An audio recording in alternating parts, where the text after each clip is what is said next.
Denis King is a composer and singer who is a member of the family ensemble, the King Brothers, and the composer of the theme from Black Beauty, which won an Ivor Novello Award. And he's on the line with us here. How are you doing today? I'm fine, actually. Thankfully, the weather's cooler, which has been a bit hot last few days. Today it's a real contrast. It's quite fresh down where we are. We're on the coast, pretty close. It's called Warburgswick in Suffolk. It's near I don't know if you know this part of the world, but it's up near the east coast. Really, it's East Anglia, but it's a lovely spot, and we're close to the sea, so we get sea breeze even when it's stiflingly hot. It makes life much more pleasant. Yeah. Well, I know the Norfolk coast quite well, and that's quite nice at this time of year, so I'm guessing Suffolk is pretty similar. Yeah, very, very similar to us too, yeah. Good. So where did your love of music come from in the first place? A very, very long time ago, needless to say. My influence was my dad, actually. He's not a professional musician at all, but he had a wonderful ear for music, and excuse me, he could sort of knock out a tune on anything. And my first vague memories of hearing anything vaguely musical was Dad. It was literally the sort of just after World War II. We lived in a place called Hornchurch. I was born there. That's in Essex, sort of Essex, London, really. Yeah. And Dad used to knock out a tune on the piano. I mean, we always had the piano all upright in the house, and he could only play in one key, which I found out as I got older, in the key of D, which is two sharps. But he played, he had this ear and he picked up on tunes and whatever. And he realized, or he noticed, that I had a similar kind of facility to be able to hear something and then sit down at the piano. And this is the age of, about 5 or 6, I should think. And although I was the youngest of 3 brothers, I was the only one that showed any basic, I suppose, I don't know if you call it a gift, I don't know, for being musical. And he encouraged that and got me piano lessons and whatever from the age. I started piano lessons when I was about 7 or 8, I think. But he always encouraged me with music, and I kind of cottoned on pretty easily. It was never a great slog for me to learn, because I was never a great student of music, because even today, hundreds of years later, I'm not a great sight reader. I can read music, but unlike some piano players who just sit down and rattle off anything they see, it always took me a bit of time. But I made up for it by having this ear. So even if it wasn't the written notes, I could sort of make it work. So he was the great encouragement, certainly, no question. Yeah. And of course, you were in the family ensemble, the King Brothers. Would you say it was fairly inevitable that you would become a composer and a musician growing up in this family? Not necessarily. Composing was sort of slightly later on. I always liked, from the age of probably about, what happened very briefly, because I can ramble on for hours. I'm sure you don't want that. But what happened was, as I said, I was the first of the 3 brothers, even though I was the youngest, to show any a real gift for music. And my father encouraged the other 2 brothers, neither of whom took it. Were very natural. They weren't natural musicians at all. Actually, they really had to struggle. Mike, who's the eldest, he played a bit of guitar, but that's mostly sort of strumming chords and things. Tony, who played double bass, the old-fashioned, stand-up double bass, he struggled a bit. He had lessons, and it took them, both of them, a while just to knock out a tune, whereas, as I say, I found it relatively easy. And he thought that there was sort of potential there to have a brothers act. But the first time when I went, or in fact, my mother comes into the picture, she wrote away to the BBC to see if we could appear on the radio. This is in 1950. about 1950 or something like that. I was 10, and I was too young. They weren't interested in auditioning anybody under the age of 12, I think it was. Wow. So we did sort of local talent competitions, just the two. Mike and I started it off, guitar and piano, and we sang a bit. Neither of our voices had broken, so it was such sort of very high voice soprano sound. And we sang a couple of tunes, and we went on talent contests. And we did usually pretty well for what they were. Dad thought it was time to bring in the other brother who always sat in the corner and did nothing. And he fixed him up with a friend at work at Ford Motor Company, where my father worked, who played double bass in a string quartet. And he thought bass would be perfect to match with the piano and the guitar. So suddenly there were three of us. And that was when my mother wrote again to the BBC. And this time they accepted us for an audition for a BBC television show called Shop Window. This is 1952.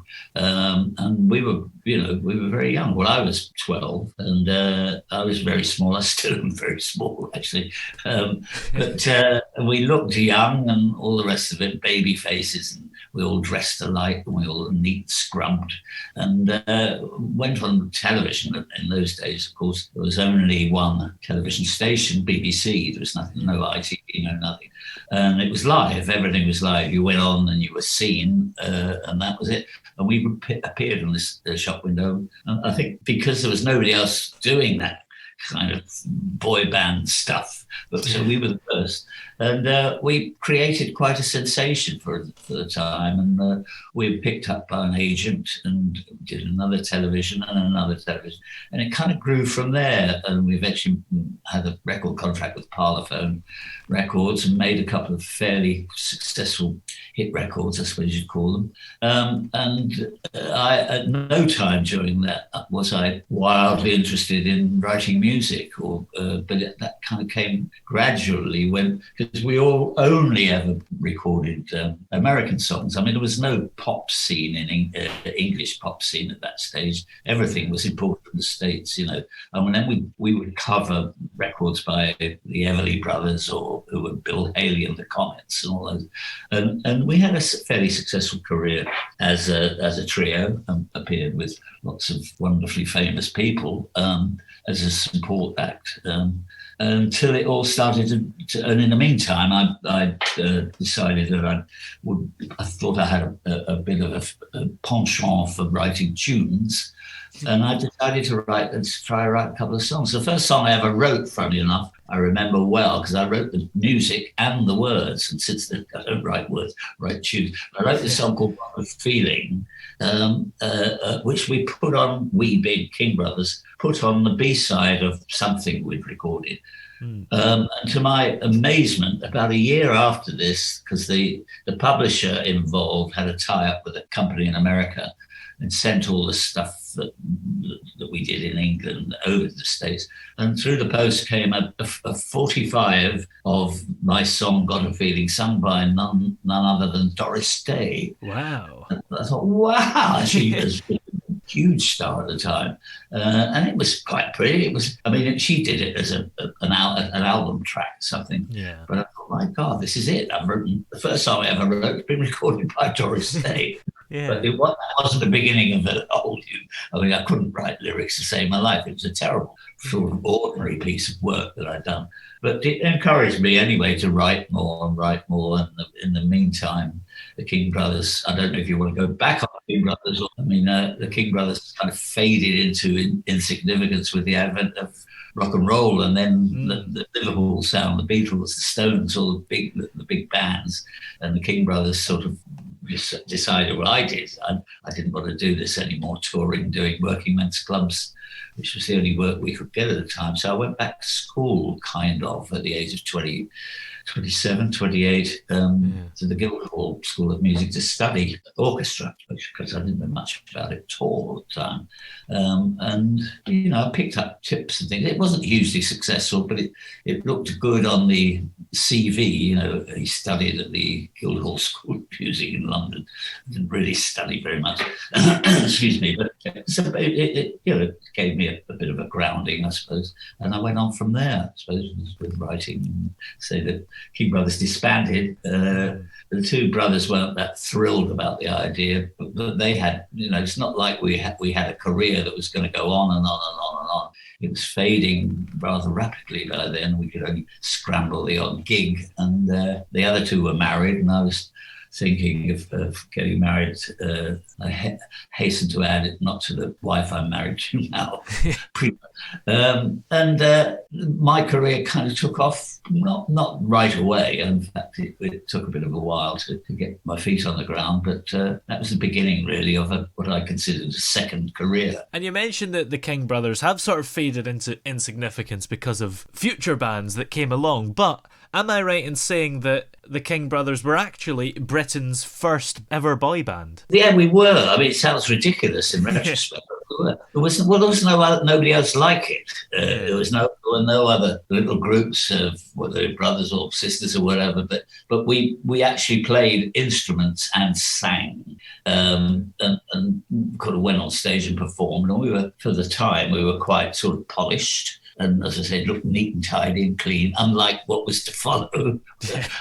We, all nice clean white shirts and nice jackets and bow ties. And we were rather polite. I always thought we appealed to a certain sort of matronly group of women. Aren't they nice? Aren't they sweet? That sort of thing. Yeah. Which is what we did. So we didn't we didn't break any barriers or anything. It was just a rather safe act that had its day really in the 50s into the 60s, and fizzled eventually in 1969, 1970. We quit as the King brothers. It's the saddest day of my father's life. That and in the Manchester United football team was in that plane crash where they lost half the team many years ago. My dad was from Manchester, and he was fanatical about Manchester United. And of course, he was deeply saddened when most of the team were killed in the plane crash. But that and the King brothers disbanding, probably the two saddest days of Dad's life. Bless his heart. Yeah.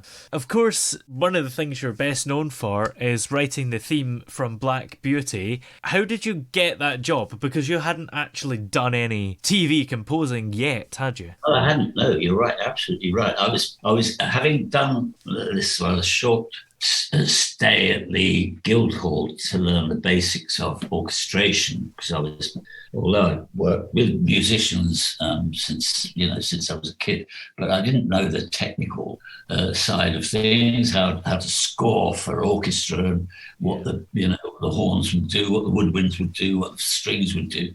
And that was what I was trying to learn to enable me to actually orchestrate whatever I'd written. Well, with Black Beauty, I had a friend at music publishers in London who had an affiliation with London Weekend Television. And I'd done some bits and pieces.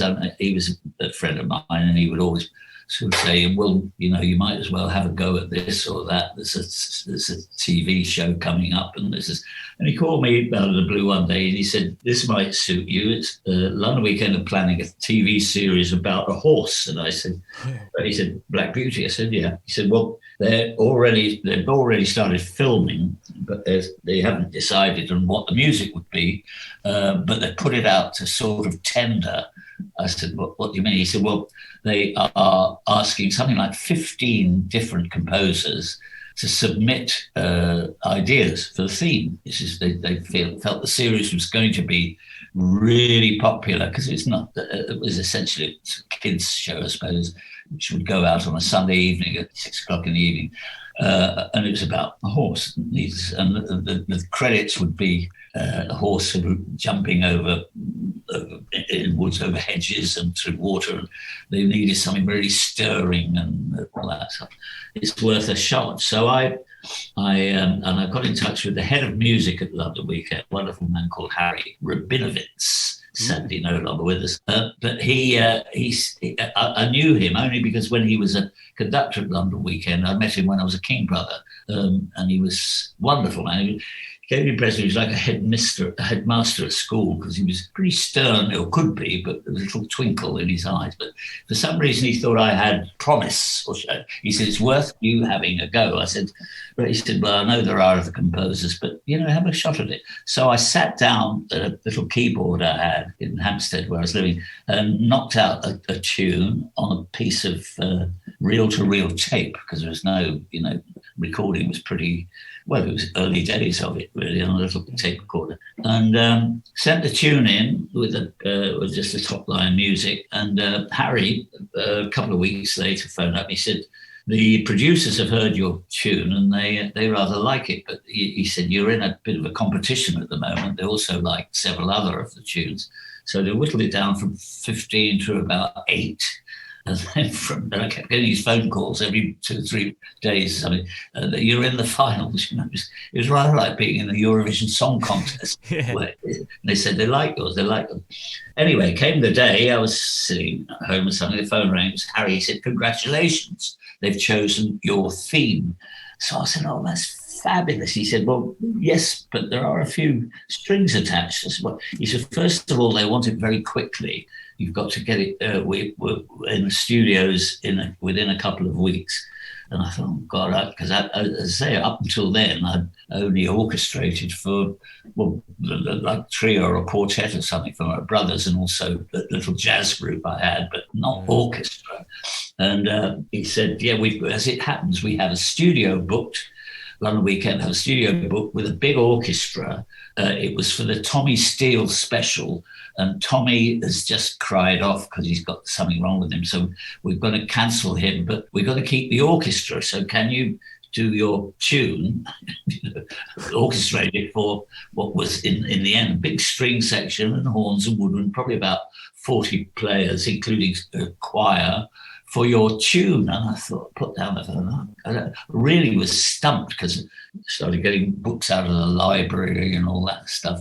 But I had help from the most wonderful, wonderful man, sadly again no longer with us, who was a mate, was Dudley Moore, the great Dudley Moore, who, apart from being obviously well known as a comedian, actor, a wonderful jazz piano player, but also he'd studied music in Oxford, at the Magdalen College, Oxford, and he was an organ scholar, as it happens, but a wonderful musician. And he knew I was sort of stuck a bit, and he used to come over to my house and give me a few sort of pointers about what you should do, what you shouldn't do, and all that stuff. Long and the short of it was, I orchestrated it for this, not really knowing how it would sound, for this big orchestra. And we went in the studio to record it. And to my surprise, it worked wonderfully well.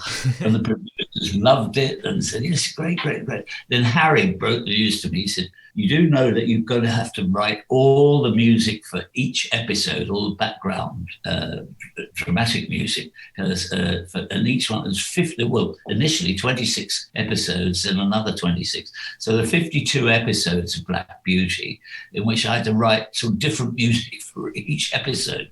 It span over 2 years, but and it was wonderful for me, because I was learning all the time I was recording. I'd write something and then hear it played by these. It was a smaller orchestra we had for the incidental music of about 15 players.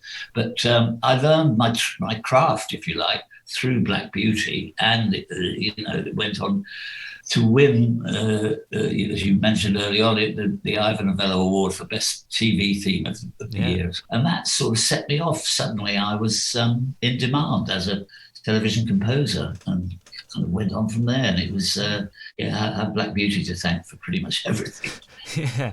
Did you get to see any of the show when you were writing the theme, or did you have to sort of do it blind? It's a combination of the two, really. In those days, there was no video. I mean, going back to 1972, there was no video at all. So I had to see an episode at the TV studios on what they called a Moviola, which was like don't know if you've ever heard of the word or seen what they look like.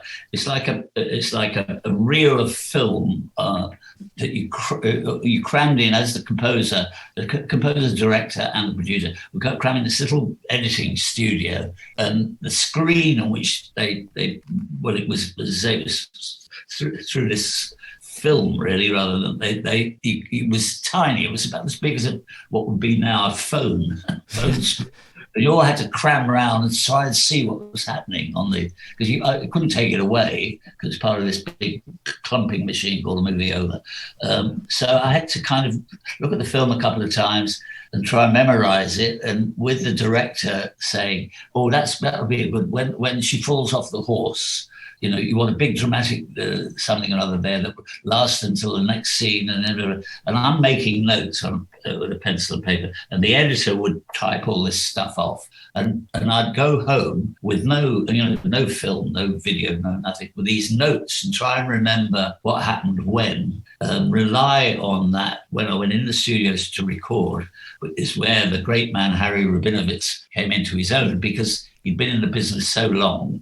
He was quite elderly even then, but he was able to, if I'd written too much music for one particular sequence, he could, by looking at the score, my score, because he conducted in those days, I didn't conduct, he was able to sort of work out where it would be better to speed up the music and slow it down and cut it or elongate if it was too short. And he actually made my music fit to the action of the film, which was miraculous, brilliant. And subsequently, over the years, I came to be able to do that. And then once video and came into this, well, I'd then take the tape home. You see, I'd be able to watch it. And writing, I had a little video machine on top of the piano. And again, it was great. I mean, now it's easy peasy, because everything they have these where you've got a time code imprinted on the film, which tells you exactly where you are, what happens when, and then to go in and conduct it after that is, what's coming, really, how the time. And by then I was conducting, so I did it all myself. Yeah. But it's wonderful. I mean, I learned. If I'd stayed at the Guildhall for another 50 years, I would never have learned what I learned by actually doing the practical work of working with musicians and screens in studios. And it gave me the confidence to go on and on and on, really, and do. I've done hundreds of things of television work, and not so much now, of course, but up until perhaps 10, 15 years ago, I was constantly in the studios, and it's been, from that viewpoint, it's been very good, worked. Yeah, and it's so recognisable, isn't it? Even if you haven't seen the show, you know the music. What do you think the secret behind it is? Yeah, I suppose so. I mean, the producer or director, whoever it was, initially said we're looking for a theme which is open air and movement and drama and a memorable tune that sticks in the mind. And we're following. They hadn't at that stage. They hadn't even filmed that opening sequence when I wrote the music. So it wasn't like I was able to see one, but it was fairly obvious to me that it would need. I mean, I think one of the curious things was one of the producers said it's like the Virginian, if you remember, that was a Western, American Western, but English. I mean, pick the bones out of that. You go, oh yes. So in other words, it was when all those Western TV shows filmed, lots of movement, if you think of any of them. And I thought, mine shouldn't sound too American. And I think having written the tune first, which is what I did, just a simple one-finger tune, if you like, and then to record it, with an orchestra, and I put the French horns in, going, rup, rup, rup, and all that thing, rings racing around. It kind of it fitted. It took it came pretty naturally to me when I was orchestrating it. I could hear it in my head how I think it would sound, and it did. And thankfully, as I say, it opened an enormous amount of doors for me in terms of television work. Yeah.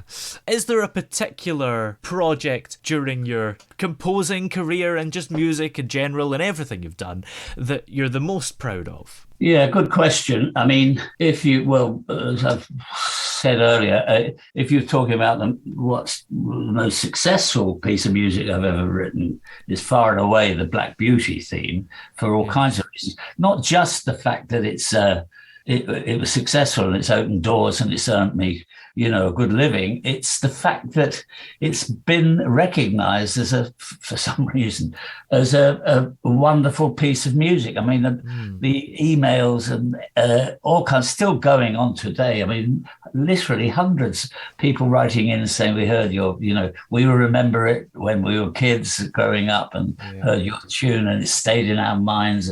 And it's being used for commercials and it's being used for all kinds of things. People actually do rate it, probably. Whether or not it deserves the praise, I don't know. I think it's a nice piece of music and it worked for the television series. Over and above that, it seems that other people say it's more important than that. It's a seriously wonderful piece of music. Well, this is great for me as a composer because, as I said before, you write it because I wrote it thinking about a horse jumping over a hedge or in through water. And I thought, that will work. And it worked. But then it's gone on to become something more than that. It's gone on to become, people say it's a wonderful piece of music. And other orchestras have recorded it and they've done it all with small groups and large groups and orchestras. So it's had a good innings from day one. So I would think that's probably the most successful. Whether or not I would say it's my favorite piece of music that I've written, probably not necessarily. There's certain tunes and bits of music that I've written that have never seen the light of day, that I think that's a seriously nice work. So I can't at the moment, I can't pinpoint a specific composition of mine that I'll say, that's it, I've done it. I like to write for different occasions. I mean, what I'm not very good at is just sort of sitting down and writing a tune. It has to have a kind of an aim in view. Either it's for television, for a song in a show, for a descriptive something or other, but just to write a tune off the top of my head, I find that quite difficult. I've got to have something in my mind, in other words, to kind of kickstart the mood or what needs to be, what it needs to do for the piece. And if I don't get that, I find that pretty difficult just to write. So in answer to your question, I don't think I have a specific composition that I would say, above all, that's the thing I'm most proud of. Having said that, as I said before, I mean, no question about what's been the most successful piece of music, which is the Black Beauty theme. I mean, the Lovejoy theme is quite nice. I like that, but that's another rather strange story because did you say you saw or Lovejoy? You know anything about it? Yeah, you've never seen it because it was on. They keep repeating it on terrestrial television. I think do they? I don't know. Anyway, it's on quite a lot. But it was a piece of music I wrote for a series, nothing to do with Lovejoy. That was turned down. This is years ago. This is probably about 30 odd years ago, possibly longer. And I'd written this tune it was a series. I can't even remember the name of it. It was about a schoolmaster, headmaster of a public school, who gets into all kinds of difficulties. It wasn't a very successful series, but I'd written the music and they said, no, that's not what we want. So I stuck it in the bottom drawer, this piece of music. Now, when Lovejoy reared its head, my brother, sadly, who's passed away, Mike, the eldest brother, he was a friend of Ian McShane's, the actor, and Ian said that they were looking for a theme for Lovejoy. And I dug out this piece of music from the bottom drawer, but not telling them that I'd written it for something else, on the contrary. And they all liked it, the producers and McShane and everything. And we put it in, we did it as the theme. And then through the whole of the 6 years of Lovejoy, that was always the opening tune, and variations on that theme often for different situations that Lovejoy found himself in. And it was a fairly light-hearted, quite funny actually, series. And I liked the music because it was set in rural, funny enough, in Suffolk, where we are. The series was shot in Suffolk. It was about this wheeler dealer, antique sort of, he was a bit of a villain really, but it was the combination of the country, the sort of pastoral countryside, and the fact that he was, just on the law side, he was fiddle if he could and get away with it, but he was a lovable rogue, I think you'd call him. And I used this theme for pretty much every episode. They always wanted a little bit of the theme, and it's quite a nice theme. But I recorded it with a harpsichord and a string quartet and the horns. So you had the combination of the sort of pastoral countryside, but with a very contemporary rhythm section, the bass and drums and percussion and everything else. And it seemed to fit the character of Lovejoy pretty well. But again, that was a piece of music that I'd written for a totally different series that had nothing to do with antique dealers. But I didn't tell them that. In fact, they still don't know that they, being the stars and producers and everybody else. But I always have to have something in my mind when I'm writing, a picture of something, whatever it is, whether it's old, whether it's new, it's good. I'm not very good at contemporary music. I'll say that now. I mean, there's a lot of music that's in the charts or whatever today that I don't understand, to be honest. It's passed me by. I like melodies, I like tunes, I like orchestra, I like classical music, and I like the great songs of the 30s and 40s and 50s. But I'm not into anything that's popular today, I'm afraid. Too old. Yeah. Now, you wrote a memoir called Key Changes. What made you want to write a memoir? Well, because I was getting old and older and older. And a couple of people said, well, you should, you've got so many stories about growing up in the business and all kinds of, there's quite some funny stories. And also I've traveled all over the place. Well, not all over the world, but touring when I was younger, staying in really grotty digs and places and playing awful pianos. And it's sort of funny. Astrid's the writer, my wife, she's American, you probably gathered that. Yeah. And she thought it was time to write one. This was about 6, 7, 8 years ago, maybe more than that.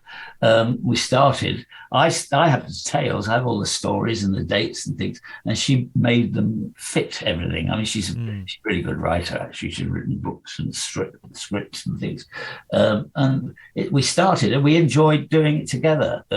As I say, she'd be at the computer, and she said, well, and then what happened? And I said, well, this has happened, so-and-so, so-and-so.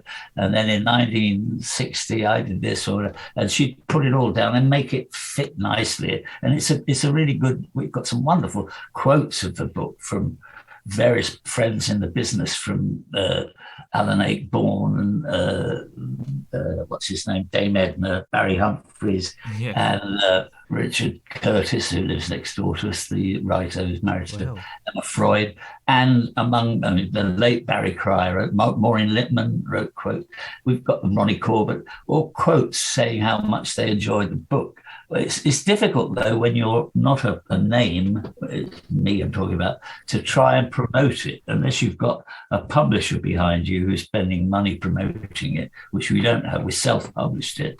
And to get it, if I was on television all the time as a performer, it would be much easier to promote the book than actually on television.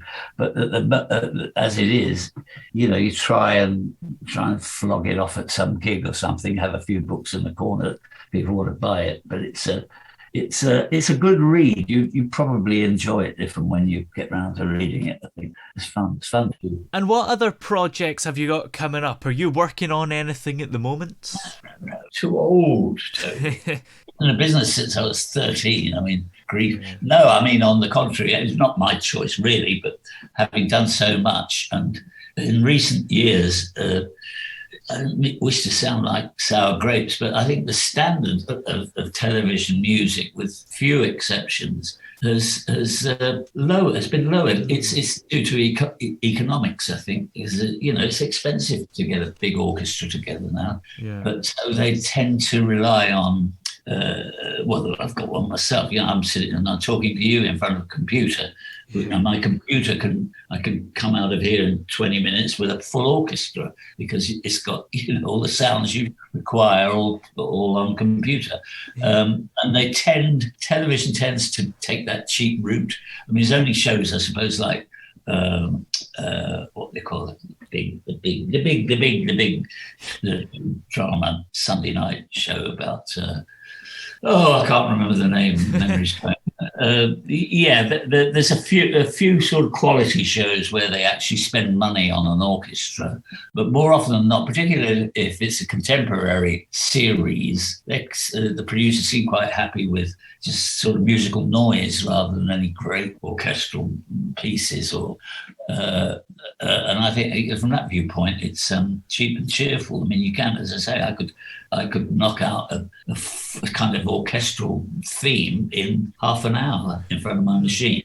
And it's not bad. It's not great. I could tell whether it was real or computerized. Excuse me. But I think consequently my kind of music for television is more or less gone. Also, it's much more of a young man's or young person's business now. I mean, the good thing is, if you're lucky, as I have been, is some of these shows get repeated or sold abroad or whatever, and as a composer you get a nice little royalty now and then. Every time it's on, in theory, it's still, you find you've got, you earned about £5.90 in somewhere in the middle of God knows, middle of nowhere abroad. It's been a very good it's like having a pension, really, if you're lucky enough. So I can't complain from that viewpoint. But I haven't, in answer to your first question, I'm more or less retired now. And what I'm doing to keep myself busy is working, because I had a few successes in the theatre as a composer. I won awards for a musical some years ago called Privates on Parade, which was a comedy musical, and that was shown in London in 1977, and then went to the States and been all over the place. And I earned myself another Ivor Novello Award for that, for Best Musical or something, Best English Musical. And I've been doing lots of theatre work, and some gets put on, some doesn't. I do it almost as a hobby now. I sit in front of the keyboard and fiddle around, and if I get a good tune, or if I work, you normally have to work with somebody on it, because I don't write, as I mentioned before, I don't write lyrics, and I don't write the book, I don't write the play, I just write the music or the songs. But it's a nice, and the great thing is, with all this computer stuff, I don't have to leave home. That's the best. Everything used to be in London, of course. I was living in Hampstead, but everything, you were in the studios all the time. But now you do it where we live. I can do it all in my little studio in the middle of the country, and saves me having to get mixed up with public transport around. Yeah, well, many thanks for joining us here on the show today. It's been great to talk to you. Well, delightful, Toby. I enjoyed talking to you, and all the best with your future. Yes, you too. Good luck with your career. Thanks very much, Toby. All the best to you. Bye-bye for now.